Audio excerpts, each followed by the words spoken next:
And she's writing some books and giving some speeches. And I believe we've got Mike O'Krent today to actually do an interview with her. So I'm going to throw it over to Mike and Gay, the Mike and Gay Show today.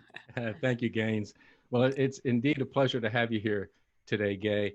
And we must begin by saying thank you. For the past few years, Gay has volunteered to drive up to Camp Buckner and speak to our Camp Enterprise campers. And my first question to you, Gay, is have you ever run into a Camp Enterprise student, after you've given a speech? Yes, I actually did. I've been doing a webinar series that started this summer. And on one of my webinars, at the end of it, we did a chat. And this lovely young lady said, I remember a story you told me at Camp Enterprise. And she almost repeated it verbatim. And it really meant a lot to me because I've always been so impressed with those students that are chosen to go to that program and the work that they do while they're there. And so for her to be have a memorable experience meant a whole lot to me. So yes, I did have run into one at least, and maybe another one actually along the way someplace. Did she go into business for herself? Yes, and she's an engineering student at UT, just graduating, and she has a startup tech company. So she actually is jumping into the arena of an entrepreneur life. Got it. So Camp Enterprise indeed does work. And I would encourage all my fellow Rotarians that when we do Camp Enterprise next, and if you haven't heard, this next Camp Enterprise in January has been canceled, but we'll go in 2022, and we'll have wonderful speakers like Gay, and hopefully, Gay, you'll be able to come back. Let me start from the beginning. Where did you grow up, Gay? Are you blessed enough to be a Texan? And yes, I truly am. I was the first person in my family to be born in Texas. I was born in Houston. And quickly, though, my dad was in with Gulf Oil, and they moved us to a small town called Liberty, Texas, which is 45 miles northeast of Houston. And that was a real blessing for me because growing up in a town of under 10,000 people, you're under the microscope a bit, and telling the truth, being authentic, learning from other people, and just the funny stories and characters that were in that small town really gave me a sense of humor. One of the things, though, that was interesting that I'll tell all of you is that my father was a Rotarian, and unfortunately, he passed away when I was 13. I had just turned 13, and so being from this small town was really good because that entire community surrounded my mother and me. I was an only child, and really showed us love and caring. But my dad was a Rotarian, and I can remember very vividly that one of the fundraisers that the Rotarians did was to have an oyster supper. Again, we're near the coast of in Texas, and had an oyster supper every fall. And my dad's job every year was to be one of the fryers. So he would come home, and my mother said, I think I just have to burn the clothes that you wore because it was just reeked of oil smells from the oysters. But the nice thing is that I learned a lot from that experience and from others and from Rotarians about the importance of giving back. And that's something I had a real firsthand experience with being in a small town, was the joy and the need to give back. In the Rotary Club of Austin and in all of Rotary, as you know from your father's experience, there's a four-way test. It begins with, is it the truth? You went into a business. The advertising business has a reputation for not telling the whole truth, and nothing but the truth. Tell us how, and you entered the business a little bit after the Mad Men, if you see the Mad Men series about Madison Avenue and the horrible reputation that the advertising business has. When you started your business, you got into a business that had all of that going with it. How did you confront that, or how did you handle all of that at that time when you started your business? Well, as Gaines said, I started the company in 1989, and all of us know that that can remember that Texas, especially, and the entire country was in a very deep recession. So the only way that I knew to have a good business was to do what I said, say what I do, make sure that our clients were taken care of, and get results. And so I focused always on how are we going to do the best creative work we can and then get results. And I never really thought about it, about bending the truth. We tried to be very straight on with our clients. We always wanted to deliver what their end consumer could really get from that relationship. So being honest and telling things the way it is, and finding, though, the magic and what our clients were doing for their customers was what we had to deliver. And then again, just measure, measure, measure it. I started working with Dell in 1992. It was our first big account, but it wasn't big when it started, because in 92 Dell wasn't that big and we certainly weren't. But there was a mantra at Dell that said, if you can't measure it, you can't manage it. And I Mm. really built our business around that whole philosophy. How do you measure then the results of the advertising that you do for your clients? Well, the interesting thing is, enter the internet in the 90s. And once again, because of our relationship with Dell, we jumped just both feet right into it. And it was something that Michael Dell said, we're going to sell on the internet because it perfectly fits our direct model. And if you understand the Dell model, yes, it did. And so we learned how to do that. And for the first time, I had always tried to measure what we were doing with surveys and just what sales we got from our efforts, and all the different things we could measure along the way. But with the internet, all things all of a sudden became extremely measurable, and we knew exactly how many sales would come off an email. We knew exactly how many eyeballs were watching certain ads. And so it was an exciting time to be able to put true measurement. And then once you did that, you could act more quickly on the things that were effective. So the whole measurement of the internet changed my world. Wow. The name of your business is T3, the letter T, then the number 3. Are there 3 T's? What do they stand for? And how did you come up with that name? Okay, well, to be completely transparent, I guess some of you know I sold T3 at the end of October of 2019, but I still have an equity position in it. Our son is still involved. But let me answer your question. So when you are in the advertising business, and honestly, starting that business in Austin in 1989, the last thing we needed in a recession was another little ad agency. So we started really talking about ourselves as a think tank, and we didn't want to always just do ads. We wanted to do things that were effective to get results for our clients. And whether that was a parade or a total new logo overhaul, or many different ways that we ended up helping our clients to achieve their sales goals, we started talking about think tank sessions, and that we were really a think tank, a marketing think tank. So one day, and when I started the company, it wasn't T3, but it very soon became T3. One of my creative directors came in and said, you know what, I've got it. He said, I think we should call this company T3. And he said, because it stands for The Think Tank, TTT. And I said, I love that.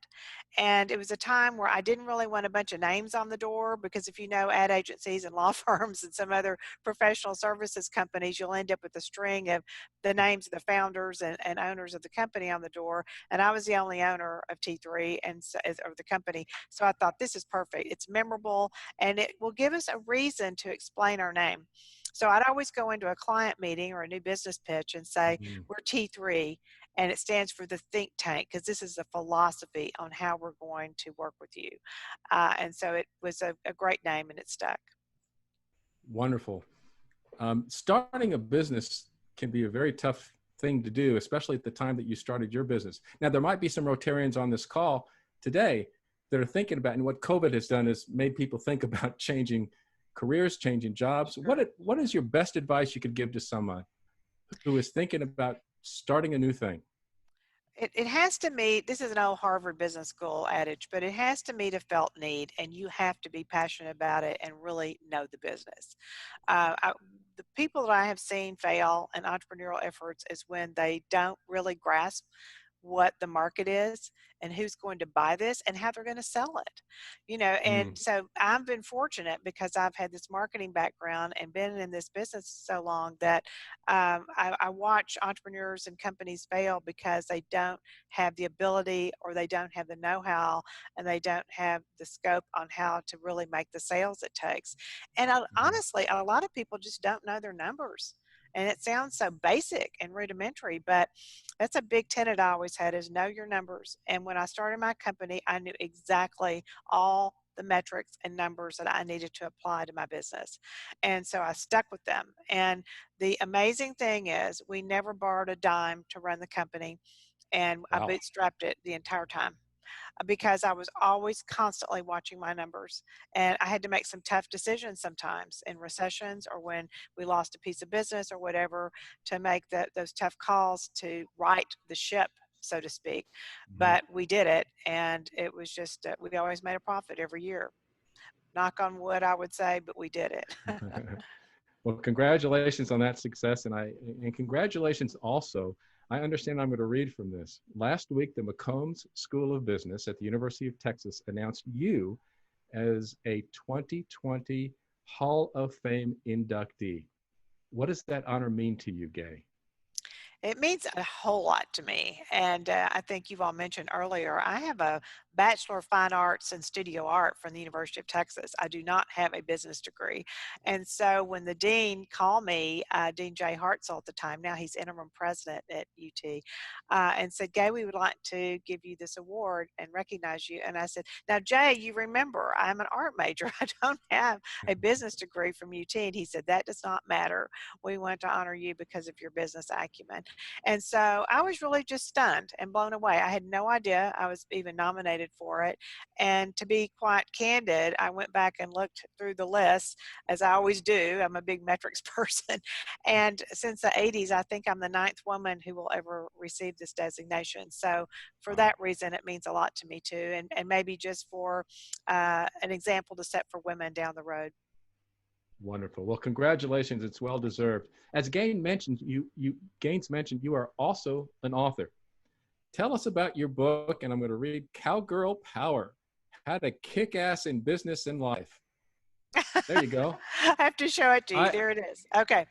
okay. There it Give is. us the Yeah. give us the highlight, because I'd like to kick ass in business and life. Well, we all want to. And so, this comes back to just my straight shooting, small town roots. And I tell this story. And honestly, you'd be surprised. And if you haven't ever taken the journey to get a book published not self published, but I had Hachette published my book and we sold the book to them.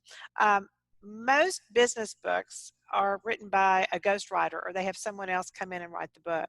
But I actually wrote every word of this myself because I wanted it in my voice, and I wanted it to be, just straight shooting, kind of funny, East Texas background book. And it does tell the story, though, somewhat of my life, but it also tells the story of an entrepreneur and how I started a business from the ground up, and the pitfalls, the ups, the downs, the wins, and it tells a bit of the advertising industry story. And then to spice things up, I wanted to call it Cowgirl Power because I grew up on a horse and I've been around horses all my life. I have a healthy respect for the relationship that you have with the horse and what it teaches you. And so I decided to go to the Cowgirl Museum in Fort Worth, Texas. And if any of you have the chance, if you get out and about at some point, to go there, it is quite a treat. It's a beautiful museum and has highlights of some of these amazing women who lived in the late 1800s and up into the 1930s, competed with men in very rough rodeoing events. And so I feature a little vignette of some of them before each chapter to illustrate the lesson I want to teach in that chapter. And the last piece of it, it's in the back. There's this Cowgirl Power Toolkit. It's in the gray section in the back. And it's my way of leaving the audience or the reader with kind of a guidebook, the trail guide to some of the lessons I've learned and some things that I think will help them be successful. Wonderful. You researched a lot of cowgirls. You included a lot of cowgirls. So I have to ask you the question: who's your favorite cowgirl, and why is that person a favorite? Well, I have to say, there was one who, I love Annie Oakley, and everybody knows Annie Oakley, and she's probably the one in the book that everyone knows best, and I love her story. But I have to tell you, there was another woman that popped up that I was not aware of before, and her name is Fox Hastings, and that was actually her show name. It wasn't her given name, but it fit her perfectly, and her event in the rodeos was to bulldog a steer. Now, you Good think God. about this, a woman back in the early turn of the century who could literally wrestle a steer to the ground and then hold her hand up in great victory. She actually broke some ribs at one of the events one time and continued to perform the next 3 days in the rodeo because she said, I can't let management down. And when I read that about her, I thought, wow, we can get kicked in the ribs, we can be beaten down, we can have, philosophically, a lot of things that happen to us, but you can't let people down and you got to show up. And so that lesson from her just stuck with me. I have one more for you before we go to questions from the crowd that Richard will what's the greatest lesson that you've learned from a mistake that you've made?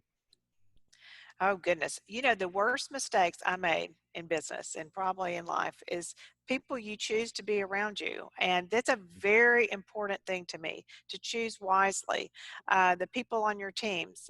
My next webinar tomorrow night is about building a kick-ass team. If anyone wants to join us, go to my website and we'll sign you up, gaygaddis.com.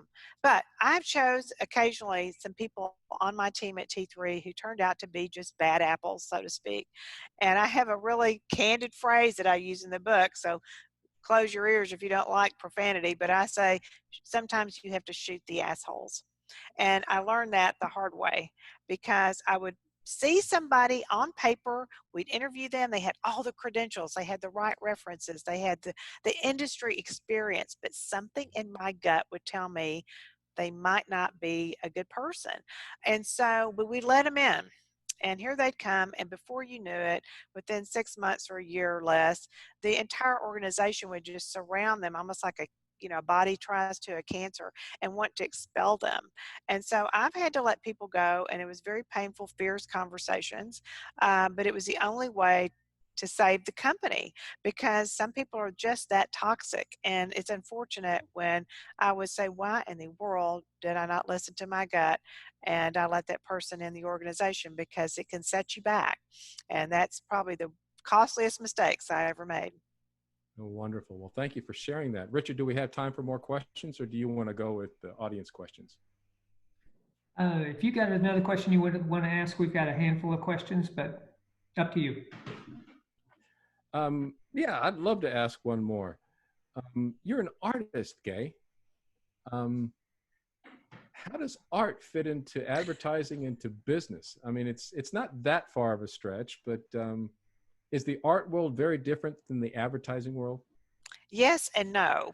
I feel like the thing that's tough in life is, I was rocking along and I had my sphere of influence and I knew people in the advertising industry. I knew the marketing people. I knew how to sell the company, meaning sell our business and what we did. But I'd never taken that step to really fulfill the dream I had when I graduated from college. And I'm trained as a fine artist, but I never, ever thought I could make a dime with it. And so when I started painting again at the end of 2014, I was just doing it for the fun of it. I thought I'll just paint again. And one thing led to another, but I had to meet and gravitate toward an entirely different set of people than I had ever worked with before. And one thing led to another, and I worked very hard at it. I wasn't just dabbling, I worked very hard. And I ended up with a one-woman show in New York. I had 3 shows in New York, 1 in Houston, and then Texas Monthly named me one of the top 10 artists to collect. And so I have created a business around my art. And once again, thank goodness I'm a marketer. So I do know that you have to market your art. I could work at it a little harder, and I think I will now that I've sold T3, but it's a different industry completely. And anytime we jump from where we're comfortable and where we spend our careers into something else, it requires an entire new set of characters and people who are experts in that industry or that can help you there. So it creates a fun thing, but it's also scary because I didn't know how people would think of my art. I was taking a big risk to throw it out there and people vote with the pocketbook and with their comments. So it's been a real lesson learned. Good for you. The piece that you have behind you is beautiful. Thank you. So I have to ask, I believe that if we haven't already posted in the chat or somewhere, we're going to post a link to where we can buy your book. Because the book sounds wonderful. And where can we buy your art? You can go to gaygaddis.com and we put all the paintings on there. I'm always glad to do a virtual tour. And then this is our art gallery at our ranch, and we built this. Gaines has been out to see me actually, and we will invite, if you want to come out, we can be very socially distanced, and I'm glad to show you the work, or you can just look online. And I've been amazed really at how many people have bought paintings just from the online experience or a virtual tour. But personally, you know, if I was going to buy a piece of art, I'd want to see it. I'd want to be in the presence of it. Sure. So if anyone wants to come out and see the work I've been doing, and I've been working real hard during the pandemic because I've had, you know, time to do a little bit more. So lots of nice new work out there. Great. Well, thank you once again, Gay. I Thank love having you. conversation with you. And Richard, we got some questions? Yes, we do. And thanks so much, Mike, by the way, for your part in this. It's something that Mike does professionally. Yes. He's got life stories alive, and you can tell that he's had a little bit of practice doing this. So appreciate it. Thank you. Yes, thanks, So Mike. there was a comment on your artwork, and we just have to assume that because of our close relationship now, we're friends and family. So we'll be actually coming out to your ranch to see that. Sounds really good. Had a question from Arnold Garcia asking, how do you inspire and guide creative people and effort? They're the toughest people to deal with. And because I am one, thank goodness, but I'm kind of this hybrid character. I told you my father died when I was 13. And I had to learn how to manage my money from that time forward. And I started working when I was 13. So even though I was always a creative person and I started the advertising industry as an art director and creative type, I went into the business side of it because I watched a lot of creative people struggle and how to run their own businesses and how to really make money. So I became almost this person that would say, guess what? I get you. I understand you. I understand how to sell your concepts and your work, and I can also pay you to do it. And so that was pretty motivational right there, because I was a safe haven for people who wanted to practice their craft. But I have to say that creative types they need that open space in their mind. You know, you have to give them opportunities to collaborate and encourage them and give them interesting work to do. So that was always rewarding to me, is if I could go out and get us an opportunity at UPS, and we ended up working with a lot of Fortune 100s, Chase, Allstate, 7-Eleven, on and on, then it gave my creative people opportunities to spread their wings, you know, and work on big campaigns and big ideas that were going to affect people on a national or international level. And so as long as I was regional and kind of held them under a box there, they weren't getting to spread their wings. So when people came to work for me, they knew that they were going to get to work on things that, gosh, maybe their cousin in Wisconsin would get to see, you know, because they were working on big stuff. Oh, that's excellent. So we've got a Silsby tiger in the house, by the way. Lois, oh my goodness. any words on the rivalry that you had? Oh, yes. Well, I hate to say this, but Liberty, Texas had a few good years. But as I recall, while I was in high school in Liberty, that Silsby usually whipped our ass. Well, as the tiger, I'll say thanks, but we feared Liberty every year. Oh, I know. It was a huge rivalry. And but I think they won more times than not when I was in high school. But yeah, it's a great rivalry. There's a very topical question here about how you value or the value that you see in the diversity of all types at the board level. At the board level, well, here's the thing, you know, being a woman, I have sometimes been the only woman, the first woman, the last one, the only one in the room. And I believe a lot in diversity in several ways. I really tried to push this through my organization because I honestly know that when you have diversity in background, ethnicity, and especially diversity in thought, and this is something that I built my company around. I'm a big student of the Myers-Briggs Type Indicator. So whatever assessment you want to use, getting to know people and where their strengths are is a gift. And I would always try as hard as I could to put people in situations that built on their strengths and where their strengths could move forward. So diversity in thought and personality type is right in there with diversity to me. And that's how I believe that we create a culture of innovation, is that we didn't all think alike and we weren't all just alike, because you don't get that next big idea if you're just sitting there and everybody thinks it's the same and looks the same and acts the same. So you have to have those people kind of sparring from different points of view and different backgrounds to get you to that next big idea. Excellent. So given our effort that we're looking to engage more of the diverse individuals in our club to build on that, any ideas about how to build on the diversity for the entire diversity, equity, and inclusion effort? Yeah, I think it's a concept and a thought and an effort that's going on in almost every organization I'm involved in, because we start to look around and say, wow, we maybe didn't reach out as far as we should have. And I'm literally tackling this in a few groups that I'm in. You know, where I started at T3 was one day I walked in, and many years ago, and even though I've been very big on diversity and thought from day one, I noticed that we are, from an ethnicity standpoint and background standpoint, we were a little homogeneous. And so we did have several minorities who worked for us. And I was always really good about the women inclusion, because a lot of women wanted to work for me just because I was a woman in business. But from a racial standpoint, an ethnicity standpoint, we were a little thin. And so I actually went to some of the people in my organization, people of color, people from different backgrounds, and I said, what could you do to help me? I need some more people that you know. And who are the people in your spheres of influence? Who are the people that you can tap into that might like to come in and interview and have an opportunity here? And so that's how we started. And one thing kind of led to another. And it really just took those honest conversations with them to say, you know, I'm not doing such a good job here. And how can you help me? And one thing, like I said, led to another. And we were able to round out our teams in a much more, you know, balanced way. Brilliant. I can see why you've been successful.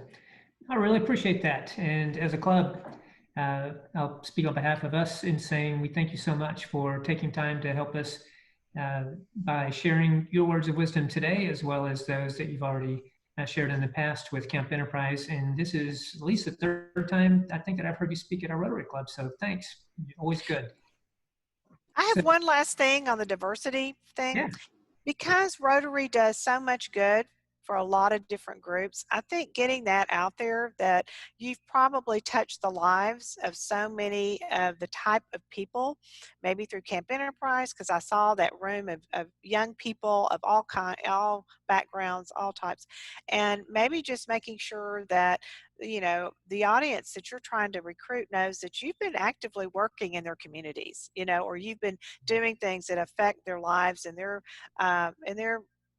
areas of interest. And so I just throw that in as, you know, not tooting a horn so much, but just to make sure that people know, wow, if you join with us, you're going to not only network and get more for your own business career, but also we're going to be working on things. And we'd like your voice in here on other opportunities that we have to reach out and be more effective in our community or beyond our community. So I throw that in. That's excellent.